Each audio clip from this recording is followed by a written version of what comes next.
community was represented, that their stories were told. So personally, for me, I sleep very well knowing that I am doing the kind of work. Monday, when Northwestern travels to Rutgers in a game that is televised on CBS.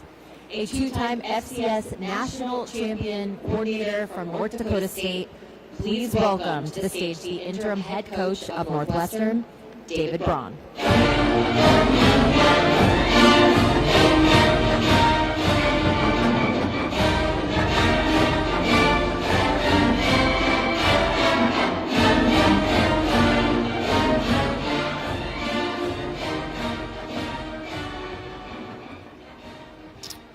Good morning. I'd like to open by first off thanking my family back home, my wife Kristen, our 8-year-old son Lucas, 6-year-old son Andrew. Interesting timing. My wife is due with our third, a little girl, any day now. So a lot of things going on at the Braun house right now. But they have been an absolute rock over the course of the last couple of weeks, and certainly want to acknowledge everything that she has going on at home. Secondly, I want to thank our players, our staff, and all their families. They have responded in this time with exceptional work ethic, resolve, perseverance, through an incredibly difficult time. In all my one-on-one meetings, time with our players during workouts, it has been absolutely inspiring. It is an honor to be here representing Northwestern University, our football program, and most importantly, our players back in Evanston preparing to have a successful season this fall. I never could have imagined, nor did I desire, to become a head coach under these types of circumstances. That said, I'm honored to lead this group moving forward. With a dad from Ohio, born in the north suburbs of Chicago, and moving to Wisconsin in elementary school, my childhood was filled with Big Ten football. Watching Northwestern games with Dad, many Saturdays in Camp Randall, rooting on the Badgers. It was part of my life. It was part of my memories with my dad. And we won't acknowledge who my dad roots for. We've had a very clear understanding that he'll be rooting for the Cats moving forward. But there was a great deal of appreciation built up for what Big Ten football is. The ultimate student-athlete experience. Top-notch academics, and high-end football on Saturdays. Prioritizing the student-athlete experience. I dreamt of playing in the Big Ten. That never became a reality. But an opportunity to work in the Big Ten, coach in the Big Ten, and coach and mentor these young men is something that I don't take lightly. I vividly remember in 1995 watching Northwestern beat 9th-ranked Notre Dame. Incredible. It still sticks with me to this day. The following year, I'm sitting in the stands with a childhood friend watching Northwestern take on Wisconsin. In improbable circumstances, Ron Dane fumbles with under a minute left to go. A few plays later to find Steve Schnurr connect with Dwayne Bates on a double move in one of the most improbable Northwestern wins in Northwestern history. Again, this opportunity is a dream come true to be a part of Big Ten football.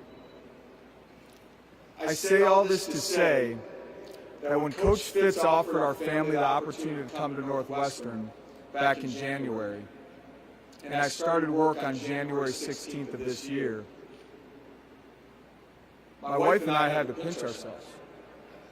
An opportunity to coordinate in the Big Ten, to work for a man like Coach Fitz, to be close to my family in Wisconsin, to be a part of the Big Ten, and the opportunity to mentor young men that value what Northwestern stands for, a world-class education competing on the biggest stage in college football.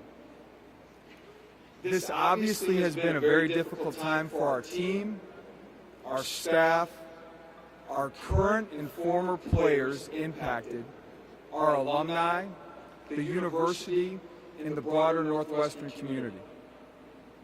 I am grateful to the Northwestern leadership and Dr. Gregg for entrusting me with leading this program moving forward. The circumstances surrounding our family's opportunity in being elevated to interim head coach were not dreamlike scenarios, but they have done one thing. They have crystallized our family's purpose. As a family, our mission, Chris and I truly believe that football is the ultimate vehicle to have a positive impact on young men. Our number one priority moving forward will be ensuring that the student-athlete experience for the young men that we coach and mentor is just that, the ultimate student-athlete experience. With the evolving landscape of college football, and there being more emphasis put into talent acquisition, transactional relationships, we have an opportunity. We have an opportunity to firmly commit to the values of Northwestern University, to firmly commit to what this program has been built off of, and that is the holistic development of the young men that we mentor and coach. I told our players a couple weeks ago, moving forward, it is my ultimate purpose to, number one, make sure that the 4 people back home are taken care of, and beyond that, I'm here to support and serve them moving forward.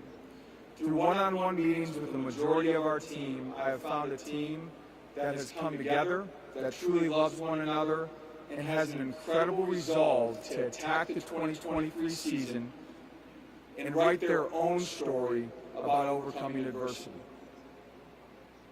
Let me be clear, this football team will be ready to go.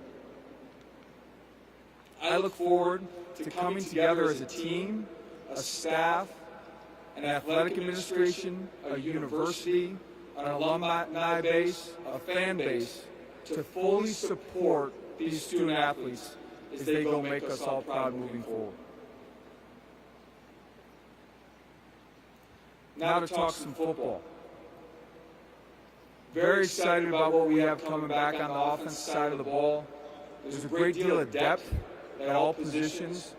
The loss of Peter Skronsky on the O-line will certainly be a big hit, but truly believe under our offensive staff, our O-line has a chance to show that depth, play with depth, and find ways to establish the run in the Big Ten. The tight end group is one of the deeper tight end groups I've been around, and that's saying a lot after coming from North Dakota State. Excited about our running back room and the return of Cam Porter. And Armand Binns, our wide receiver coach, has done a tremendous job getting this wide receiver group to a point where we feel like we can really lean on the depth in that room to utilize the passing game. The quarterback battle will be something that will be fun to see as the fall moves forward. But the addition of Ben Bryant, the return of Brendan Sullivan, and a young man from the south side of Chicago, Jack Lausch, will provide a great deal of competition in fall camp. Defensively, we look forward to a D-line room that Coach Smith has done a great job of building through some transfers and the development of a young group with a great deal of talent, a veteran linebacker room, a ton of depth in the safety room, and an athletic corner room that's inexperienced but has a great leader in Garnett Hollis as we move forward. Special teams will continue to play a critical role in finding ways to win on Saturdays for Northwestern. At the end of the day, one of the first things that we did as a staff in the last couple days was having an opportunity to sit down and have an honest conversation about how we're going to win football games at Northwestern this year. And it's not going to just be our defense, it won't just be our offense. It's going to require complementary football that puts us in situations to win in the fourth quarter. Again, let me be clear. through all these one-on-one meetings, seeing our team the last 2 weeks, I firmly believe that this group has a demeanor, has a brotherhood, and has a resolve that there's reasons to be very excited about the story that they will write this fall. With that said, I'll open it up to questions. We'll start in the back, on the aisle.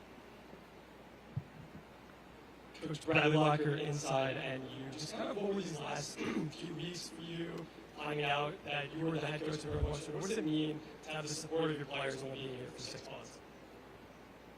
It's all been very emotional, highs and lows, but to know that our family has the full support of our players means everything to Kristen and I and our staff. It's a special group of young men. In the back, to our right, or to our left. Hey David, Kaylin Kaler with The Athletic. The most recent lawsuit filed by a former Northwestern player said that assistant head coach Matt McPherson witnessed the naked pulps. It also said 2 assistant coaches were ran. It also said strength and conditioning coaches organized the belly flop contest where the punishment was to get ran. It detailed an incident with Jay Hooten and McPherson, another incident with him. These guys are on your staff. Are you looking into any of the involvement that coaches on your staff may have had in the hazing allegations? I won't speak to current allegations. Fully trust that our university is going through a process and will make decisions based on the facts. What I can speak to is, how proud I am of the way that our team has come together with all this stuff swirling around our football team. And there's absolute resolve and confidence from our leadership within our team of how we're going to move forward. Hello, Coach. Caleb Spinner, Buckeyes Now on Sports Illustrated. First off, congratulations on taking over the head coaching job. And your game against Ohio State was heavily influenced by the wind last year, or Northwestern, I should say. That's something you guys are no stranger to, playing so close to the water as you guys do. How do you teach players to put aside the weather and just focus on the game of football when those instances happen? Honestly, I think the best thing you can do is make sure that you are providing practice opportunities that expose them to those types of conditions to the best of your ability. I think one thing I learned at North Dakota State, us playing in a dome, that was an incredible home field advantage. And crowd noise could actually be a detriment to us on defense in terms of communication. We had to expose our players to that noise in practice to make sure that we were able to lean into our nonverbal communication. Well, it's no different with the elements. We need to find ways, every way possible, that even if it happens to be a practice and fall camp where there's wind, there's elements, we're going to have to tough it out, get out on the field, and make sure that we expose our guys to those conditions before we get to game day. And we'll have our last question over here. David, Jack Ebeling from the Drive with Jack and Press Pass. Can you talk about a couple of conversations? The last one you had with Pat Fitzgerald, what he told you, expectations of that conversation, and the first time you met with the team as the head coach, what you told them about the challenge ahead and the scrutiny they would be under. I'll start with your second question. The first thing that I told them is it was my responsibility moving forward to give them clarity and direction, and my intent was to be there to support and serve them moving forward. And I challenged the group. A lot of people have been impacted by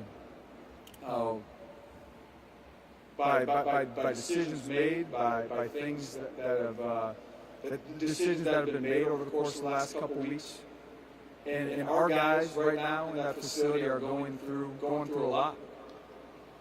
And we have an opportunity to either run from that, or an opportunity to truly stare that adversity in the face, stare it down, and go attack this opportunity to make this fall an incredible story that truly embodies what this team's all about. I've challenged them with that, and I can say that they have responded to that challenge in an absolutely inspiring fashion. All right, thank you, Coach.